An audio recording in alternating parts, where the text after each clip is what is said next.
നമസ്കാരം. ഇന്ന് നമുക്ക് നമ്മുടെ പ്രധാനമന്ത്രി ശ്രീ നരേന്ദ്രമോദിയെ പറ്റി സംസാരിക്കാം.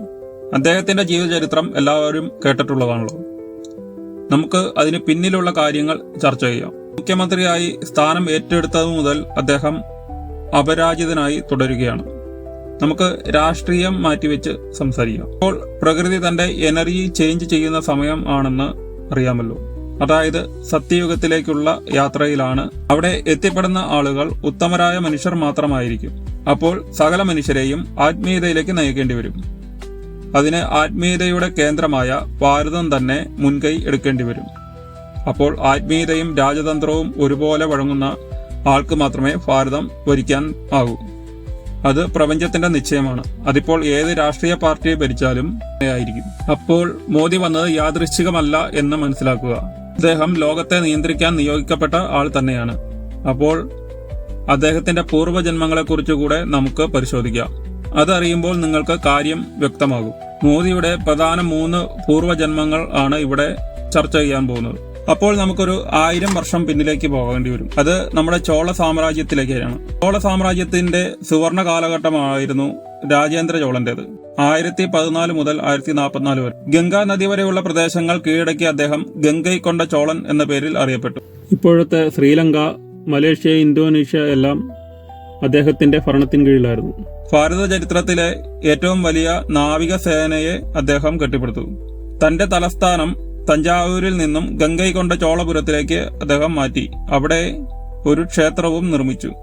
അദ്ദേഹത്തിന്റെ കാലഘട്ടം രാജ്യത്തിന് പുത്തൻ ഉണർവ് നൽകി. അദ്ദേഹത്തിന്റെ ഈ മാസ്റ്റർ സോൾ ആദ്യമായിട്ടല്ല ഈ രാജ്യം ഭരിച്ചത് എന്ന് മനസ്സിലാക്കിയല്ലോ. ഇനി നമുക്ക് കുറച്ചുകൂടി പിന്നോട്ട് പോകേണ്ടി വരും. BC 300 കാലഘട്ടം. മൗര്യ സാമ്രാജ്യത്തിലേക്ക് തന്നെ നമ്മൾ ചെന്നെത്തും. മൗര്യ സാമ്രാജ്യം സ്ഥാപിച്ചത് തന്നെ മാസ്റ്റർ സോളുകളായ ചന്ദ്രഗുപ്ത മൗര്യനും ചാണക്യനുമാണെന്ന് ഞാൻ ഇതിന്റെ ഇടയ്ക്ക് പറഞ്ഞുകൊള്ളട്ടെ. മൗര്യ സാമ്രാജ്യത്തിലെ ചന്ദ്രഗുപ്ത മൗര്യന്റെ കൊച്ചുമകനായിട്ടാണ് അദ്ദേഹം ജനിച്ചത്. അദ്ദേഹത്തിന്റെ പേരാണ് അശോകൻ. യുദ്ധത്തിന്റെ പാതയിൽ നിന്ന് സമാധാനത്തിന്റെ പാതയിലേക്ക് മാറിയ അദ്ദേഹത്തിന്റെ ജീവിതം ലോക ചരിത്രത്തിലെ തന്നെ വിസ്മയകരമായ ഒന്നാണ്. കലിംഗ യുദ്ധത്തിലെ നഷ്ടങ്ങളിൽ നിന്ന് തിരിച്ചറിവുണ്ടായ അദ്ദേഹം ബുദ്ധമതം സ്വീകരിക്കുകയും അതിന്റെ പ്രചാരണം ആരംഭിക്കുകയും ചെയ്തു. ബുദ്ധമതം ലോകത്ത് ഇത്രയും പ്രചാരണത്തിൽ എത്തിച്ചത് അശോക ചക്രവർത്തിയായിരുന്നു. ലോകത്തിലെ ആദ്യത്തെ ക്ഷേമരാജ്യ സങ്കല്പം അദ്ദേഹം നടപ്പിലാക്കി. അദ്ദേഹത്തിന്റെ അധികാര ചിഹ്നം അശോക ചക്രവും അശോക സ്തംഭവും ഇന്നും നമ്മുടെ രാജ്യം ഉപയോഗിക്കുന്നു. അദ്ദേഹം തന്റെ പ്രധാന അറിവുകൾ 9 അജ്ഞാതരായ ആളുകളെ ഏൽപ്പിച്ചു എന്ന് പറയപ്പെടുന്നു. ആ അറിവുകൾ ഇന്നും ലോകത്ത് നിഗൂഢമായി നിലനിൽക്കുന്നു. എന്നാൽ എനിക്ക് പറയാനുള്ളത് അദ്ദേഹത്തിന്റെ ഈ 9 പേരുമായുള്ള ബന്ധം അദ്ദേഹത്തിന്റെ പൂർവ്വജന്മത്തിൽ മുതൽ ഉള്ള. നമുക്ക് അതിലേക്ക് പോകണമെങ്കിൽ കുറച്ചുകൂടി പിന്നിലേക്ക് പോകേണ്ടി വരും. ഇപ്പോൾ നമ്മൾ ചെന്നെത്തുക വിക്രമാദിത്യ സദസ്സിലേക്കാണ്. അവിടെ നമുക്ക് നവരത്നങ്ങളെ കാണാൻ സാധിക്കും. ഇവരെല്ലാം എനിക്ക് കിട്ടിയ അറിവ് വെച്ച് മാസ്റ്റർ സോളുകളാണ്. ഇവരെല്ലാം നയിച്ചിരുന്ന ആൾ അപ്പോൾ എത്ര ശക്തനായിരിക്കുമെന്ന് ചിന്തിക്കാമല്ലോ. അദ്ദേഹത്തിന്റെ കാലഘട്ടത്തിൽ ലോക 0 ടൈം സോൺ ഉജ്ജയിനായി കണക്കാക്കിയിരുന്നു. വിക്രമാദിത്യന്റെ ഭരണത്തെക്കുറിച്ച് കൂടുതൽ പറയേണ്ട ആവശ്യമില്ല.